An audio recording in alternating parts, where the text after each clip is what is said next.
Good morning.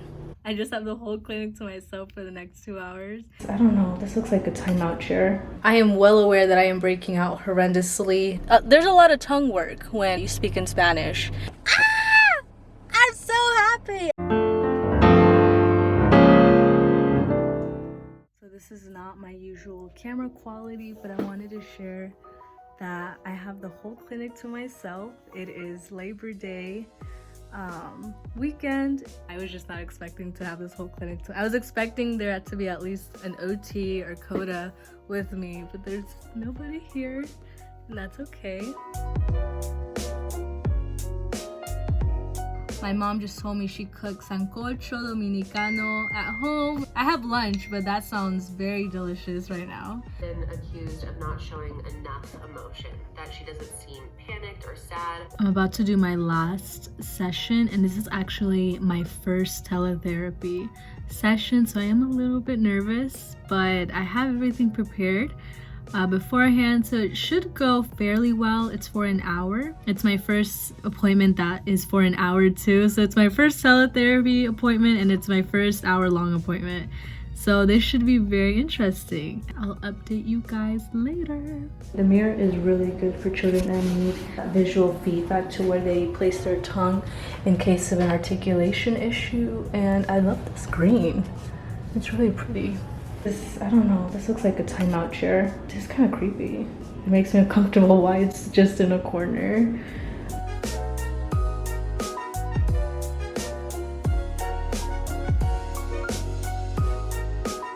So the patient that I'm about to see now, oh my lord, I look like I am insane. I am insane. The patient I'm going to see now is working on knowing what the functions of common everyday objects are. This is my first time meeting with this patient. So usually the first meeting, I'm just building rapport with the client and just to kind of see where they're at, even though I have their medical charts already open. It's always good just to see how they're at live and in person. I'm also going to work with this client on parts of speech. So there's this website called abcya.com. I'm going to link it up here, and it's really effective when you want to turn therapy into games. They're going to think, oh, we're just going to play a game, but it's actually really fun therapy activities. So this client, for example, is working on identifying different sentence parts.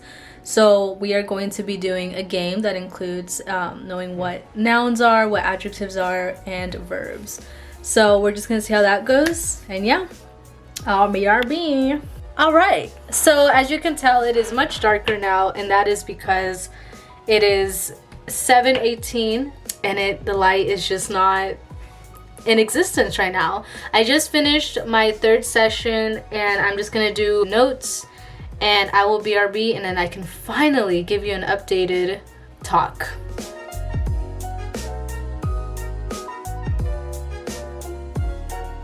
It's the best day ever for a frugal queen. I was about to order this book, Where the Wild Things Are.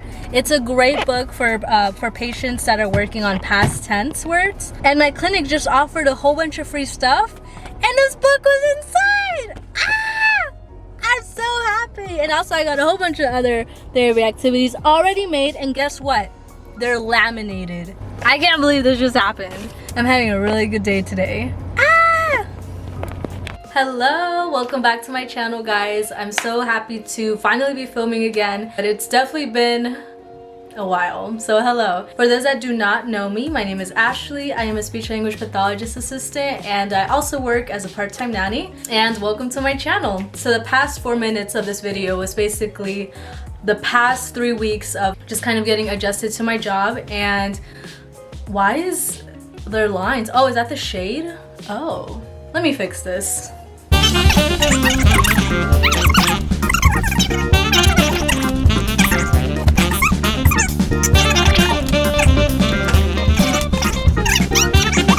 Okay, this is better. It's not the best, but it's better. So the first question was, what are some challenges being an SLPA? Personally, I found challenging is finding an organized routine that worked both for my part-time nanny job and being a part-time SLPA. The first 2 weeks I kind of started to get the feel for my SLPA job is they gave me just one client because insurance also approved for me to only see one client still. So kind of adjusting gradually to those two jobs was really nice. The second challenge that I had was collecting therapy material in a frugal manner. For those that know me personally know that I don't like spending money at all. So finding therapy materials that feasible and the more economic side was challenging. I got this matching game on Facebook Marketplace. I actually wrote my name because I might leave it in the clinic so it just doesn't take up space in my room. My supervisor recommended me to look for garage sales. I actually got a box full of therapy materials from my clinic. A clinician just retired and she was donating all of this stuff. It's actually a cute box too. All of that, I think I already said this in my video, but it's laminated. That's such a SLP thing. Like if it's laminated, you're golden. The third challenge that I faced was being confident in my abilities to even provide therapy. Putting everything you learned in undergrad into action was a little nerve-wracking, and sometimes I still feel that way sometimes, but compared to how I was a month ago, I am really confident in my abilities to just provide therapy, to meet the parents, the families, to make the patient feel comfortable with me, definitely feel more at ease. Yeah, that was definitely a challenge that I overcame. The second question is, what is your favorite part of being an SLPA? So even though this was a challenge, this is actually my favorite part as well, is putting everything I learned from undergrad into action. It's kind of cool and neat to explain to patients that are older why we're doing what we're doing, and they like learning about it too. The second thing is seeing progress with your client. Even though I'm relatively new, I'm noticing little gains. It's so exciting. Even if a child says a new sound, it's a celebration. At least for me, I go home that day very, very happy. It's just such a nice feeling that all the activities, all the reinforcements isn't in vain, and